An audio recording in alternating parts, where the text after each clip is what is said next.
Halo guys, welcome back to Screenetics di YouTube channel dan bersama gue Albert di sini dan ada Karissa tapi di belakang layar. Halo. Pada episode kali ini gue akan ngebahas series yang kemarin gue tonton weekend kemarin gue bisa nonton ngabisin actually nge-binge satu season. Series yang judulnya adalah Curse. Chooses a queen.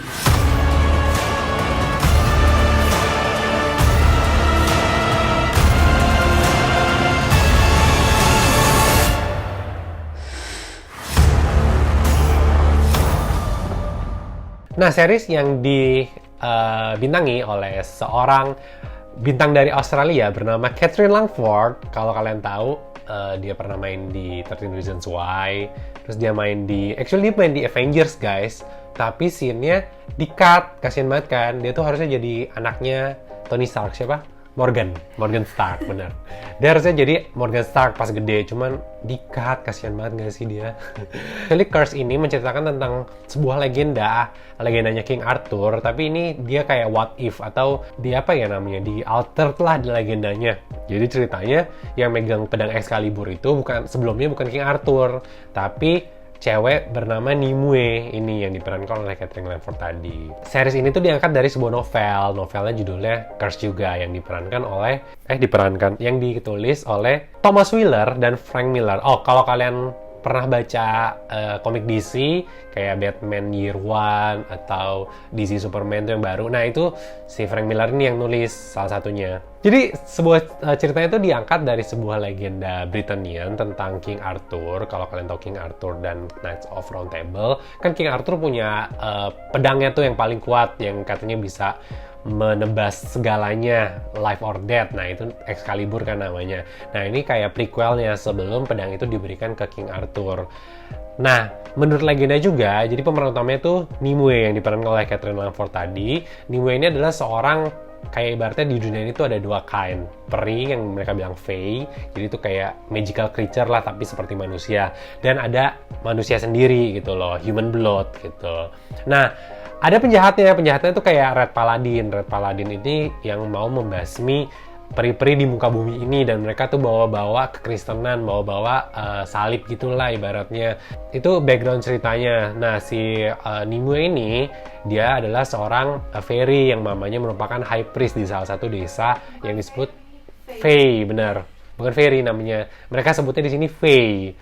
Ceritanya tuh gue ceritain sinopsisnya dikit. Jadi ceritanya si Red Paladin ini menyerang desa-desa Fae. Terus pas Nimue tahu desanya dihancurin dan mamanya sekarat, mamanya tuh ngasih dia pedang yang untuk dikasih ke Merlin, diperankan oleh Gustav Skarsgård. Padahal Gustav Skarsgård ini saudara Alexander Skarsgård dan Bill Skarsgård, dan anaknya siapa anaknya? Stellan Skarsgård, bener. Jadi ceritanya harus ngasih pedang itu ke Merlin. Tapi di sini mulai nih pertualangan mereka. Gue langsung bahas ya ke reviewnya. Jadi gue sambil bahas sambil ceritain ya, biar seru. Gue tuh kayak episode 1 sampai 3 atau 4 lah. Gue tuh kayak excited banget. Wah, gila adventure nih gitu kan. Soalnya kayak ibaratnya Frodo tuh membawa ringsnya ini ke puncak gunung Mahameru. Jadi dia kan kayak ibaratnya sih, kalau Lord of the Rings tuh si Frodo membawa ringsnya, tapi ini ibaratnya si Nimue membawa pedang Excalibur ke mencari si Merlin. Jadi kayak gue bandingin ini sama Lord of the Rings sama The Witcher. The Witcher juga kan kayak gitu. Mereka harus siapa namanya? Geralt harus mencari Cirilia kan namanya? Ciri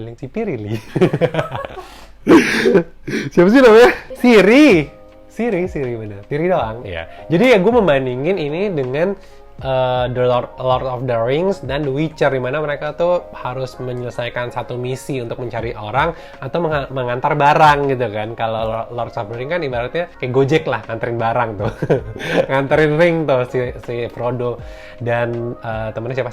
Frodo and Sam. Kalau si Geralt kan harus menemukan Ciri gitu kan, dan Ciri harus menemukan Geralt. Baru ketemu tuh di episode 10, gila gak lo? Nonton satu series nggak ketemu nih dua orang, bikin kesel. Who is Yennefer?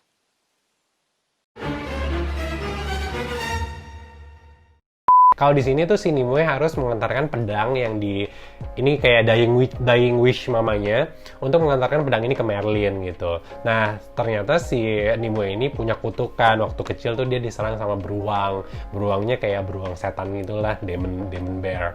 Nah, terus dia tuh jadi bisa magic lah, bisa sihir, bisa mengendalikan akar-akar kayak poison ivy gitu ceritanya.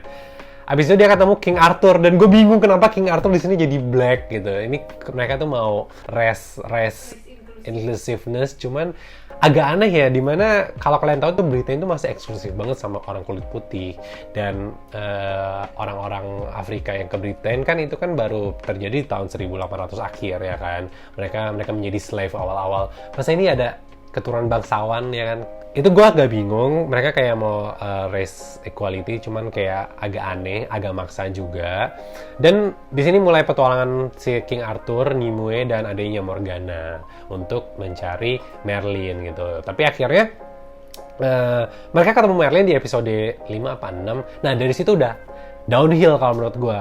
Kayak ceritanya jadi lebih ke politik, bertele-tele. Dan di akhir di episode 10 tuh endingnya menurut gue sangat cliffhanger, jadi kayak nggak ada closure kalau menurut gue. Jadi itu gimana sih sebenarnya pedangnya itu siapa yang buat, kenapa harus kasih ke Merlin, sedangkan dia udah ketemu di Merlin di episode 6, pedangnya juga nggak dikasih gitu. Soalnya pedangnya itu kayak ringnya di Lord of the Ring, itu korup ke dirinya si Nimue-nya sendiri kayak gitu. Kalau menurut gue sih kayak agak di bawah ekspektasi sih, kayak gue udah mengharapkan sesuatu yang wow, sesuatu yang gila, kayak The Witcher gitu lah. The Witcher kan emang wah itu melampaui ekspektasi gue sih. Actually The Witcher gue kasih 9/10, cuman ini kayak gimana ya? Jujur gue sih nggak mau ngelanjutin kalau udah sampai episode 7, episode 8 tuh udah kayak agak bosan. Jadi nggak terlalu bikin lu pingin lanjutin terus. Karakternya juga menurut gue nggak terlalu kuat semuanya. Apalagi Merlin. Merlin tuh di satu sisi awal-awal gue suka, kayak dia tuh tipe kayak drunken master gitu loh, ibaratnya yang suka mabok, yang udah hidupnya berantakan karena dia kehilangan kekuatan magicnya gitu. Tapi di akhir-akhir dia jadi kayak aneh banget gitu loh, kehilangan jati diri di awal, kehilangan karakternya. Dan karakter Nimue sendiri justru yang paling dalam, gue merasa agak flat. Meskipun dia benar-benar digali ya Mbak, digali masa kecilnya, digali latar belakangnya gitu. Tapi ada beberapa hal yang keren yang bisa gue kasih kasih applause lah ya. Dimana settingnya sih keren banget, dan visual efeknya menurut gue sih keren ya. Maksudnya nggak murahan gitu loh. Visual efeknya bagus, tapi ada beberapa hal sih kayak kadang darahnya dan apinya tuh agak kelihatan. Ya apinya agak jelek gitu. Jadi ya overall ini jujur di bawah ekspektasi gue. Dari 1 sampai 10 mungkin gue bisa kasih skor 6 lah ya, karena beberapa hal tadi positif tadi. Jadi ada tambahan nih dari Karissa. Dia bilang sih cast-nya terlalu muda. Jadi kayak sebenarnya kan ini kan mau menceritakan politik gitu kan ya, mau menceritakan sejarah gitu. Tapi mereka cast-nya tuh bener-bener teenager semua. Gue juga bingung kenapa, kayak bahkan ada satu scene namanya Sir Hector itu yang udah tua banget. Dia bilang kayak you are like babies gitu kan.